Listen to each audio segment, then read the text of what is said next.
reacting to what happened to Caleb Swanigan. I know I saw a picture on him. Dane was sticking up.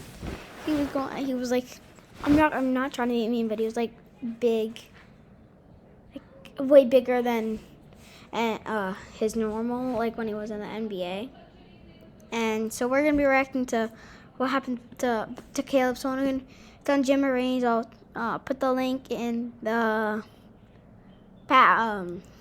description. And I guess, yeah, let's get right into it. Had a very unique and inspirational journey to the NBA, but his career has taken a huge turn, so we're going to talk about it.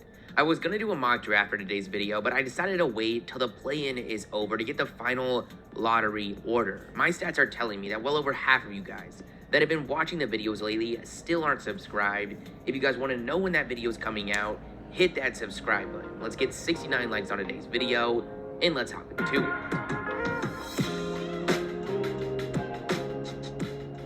Growing up, it didn't look like the NBA would be in the cards for Caleb Swanigan. It was a rough upbringing.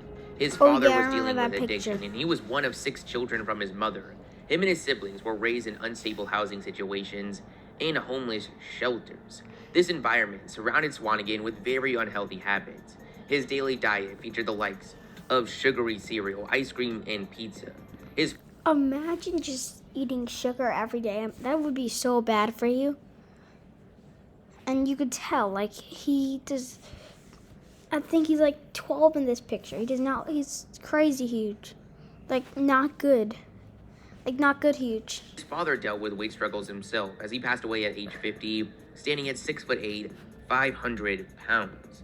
These struggles were passed down. To start 8th grade, Swanigan was standing at 6'2", around 300. 8th grade? 6'2"? What? No. 60 pounds. 260 pounds at age in 8th grade.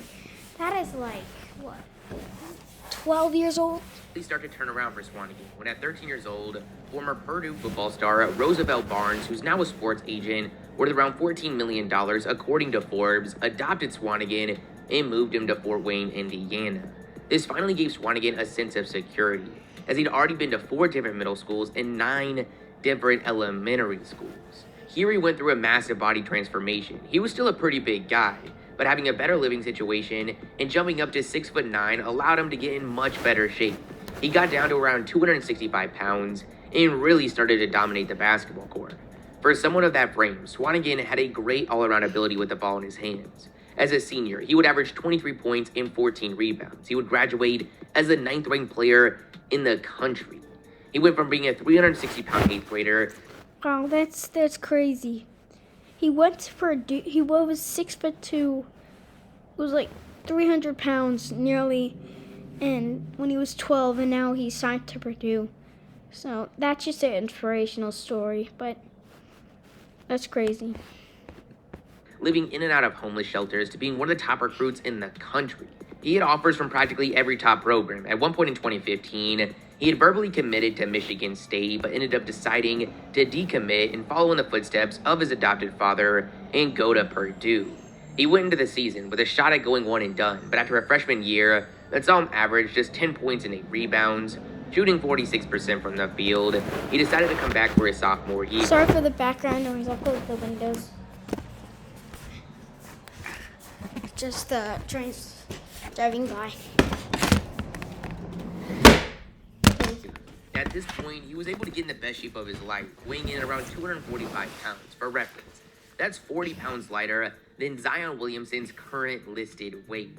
As a sophomore, he became one of the best front court players in the country. He averaged 19 points, 13 rebounds, and 3 assists, shooting 53% from the field and 45% from 3. In terms of production, that's as good as it gets. He broke Purdue records for rebounds and double-doubles, and became the first player in NCAA history to record at least 4 20-point, 20-rebound games. He played a massive role in Purdue making a tournament run to the Sweet 16 before eventually getting bounced out by Kansas. Following the season, he declared for the NBA draft. Going in, he was looked at as a great finisher, rebounder, and solid shooter and playmaker, But the concerns really came from his frame, whether or not he was going to have that same strength advantage at the next level, and if he had the quickness to keep up in the quickly evolving NBA game. The Portland Trailblazers would end up deciding to grab the 6'9" power forward with the 26th pick in the 2017 NBA draft.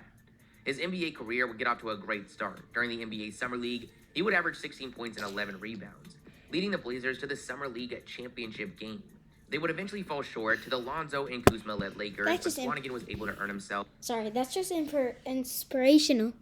Because, I mean, he was a 300-pound kid at 12 years old. Now he is an NBA player making millions of dollars. Like, he was also from homeless shelter to homeless shelter, and then got into a D1 great school. So that's just crazy. I can't believe that. That's such an inspirational story. All Summer League first team honor.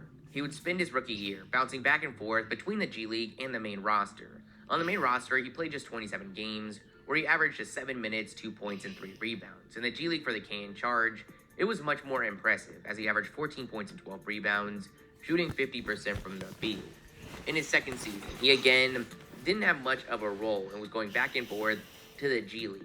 In the middle of the year, he would get traded to the Sacramento Kings, but sadly, he looks a little thicker in that one. The role still just wasn't there.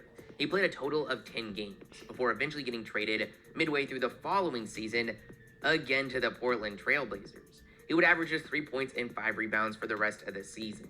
He decided to opt out of the Orlando bubble and wasn't able to get a new contract. It's been 434 days since we last saw him play in an NBA game. It was a home contest against the Phoenix Suns where he had 5 rebounds and an assist in 11 minutes. Across his whole entire NBA career, he played a total of 75 games between the Portland Trailblazers and Sacramento Kings, averaging 2.3 points and 2.9 rebounds. But I don't know if that tells the full story. I was kind of surprised. We never saw Swanigan get another contract. I still thought there was a lot more potential we never really got to see. I hadn't really heard anything about Swanigan up until recently. I wasn't even aware that 2 days before Christmas, Swanigan was arrested on a drug charge. This situation came to my attention earlier this week when he showed up for his court date. With him being a first-time defender, he was able to accept a plea deal of 180 days suspended, meaning he was able to avoid jail time. That's great news for Swanigan, but the surprising part of the situation was his physical appearance. Just a year ago, he was playing in the NBA, hovering around 250 pounds, but at this court appearance, he looked to have put on some serious weight. Hold up. That's not Caleb Swanigan. In 1 year, I'm not trying to be mean. He had like a 6-pack. Bro, before now he's thick boy, bro. Thick boy. Shy. While we don't have any official numbers, it's very clear he's extremely far from his former NBA weight. Now, I'm not here to judge at all. The pandemic has been hard for a lot of people. We have no idea what Swanigan has gone through over this past year. His former teammate and one of the top players in the league, Damian Lillard, addressed the recent situation on Instagram. An account by the name of Cross Sports, which by the looks of things mainly just reposts other people's tweets, posted a picture of the before and after of Caleb Swanigan with the question, how does one go from this to that in a year? Damian Lillard commented under the post saying, if you're going to post stuff like this with real concern, that's cool. But you don't ask, how does one go from this to that? He's clearly having real life issues. You don't know what he's going through to cause a drastic change. If you're going to be supportive, then do that. But don't ask no stuff like this, like it's not possible for you to be a naturally big dude and go down a dark road. Like Lillard said, we have no idea what's going on in his personal life, but I can imagine the combination. Hey, Lillard's got a point. I mean, COVID just hit, so it's been tough for a lot of people. And Caleb could have been one of those people that it was really tough for. Of the pandemic, his struggles to hold on to a roster spot, and the unknown of what could have come of this arrest had to be a lot for the former first-round pick. I truly wish nothing but the best for him. His high school highlights were some of the best to watch. I followed his career pretty closely leading up to the NBA. He's gone through a lot in his life. He was able to pull off a massive weight transformation ahead of high school, where, as we said, he went on to be one of the best players in the country. Who's to say he can't do that again and make an NBA comeback? Obviously, he's got a long way to go, but I really hope he can turn everything around, both in his personal life and physically. The thing I think most people are highlighting is how quickly he went from NBA shape to where he is today. But this is actually something I think we see quite often. Maybe not to this degree, but NBA players in most cases are working out almost. The thing is, these people are talking trash about a former NBA player when they don't even have the talent to go in the NBA. Like, Caleb Swanigan has crazy talent. He made it the NBA. He played D1 basketball. Some of these people didn't even nearly get into a good school as Caleb Swanigan that are talking trash to him. Some of these people aren't even near college. Some of these people are like 14, 13, 12. Like, guys, stop talking trash. It's none of your business.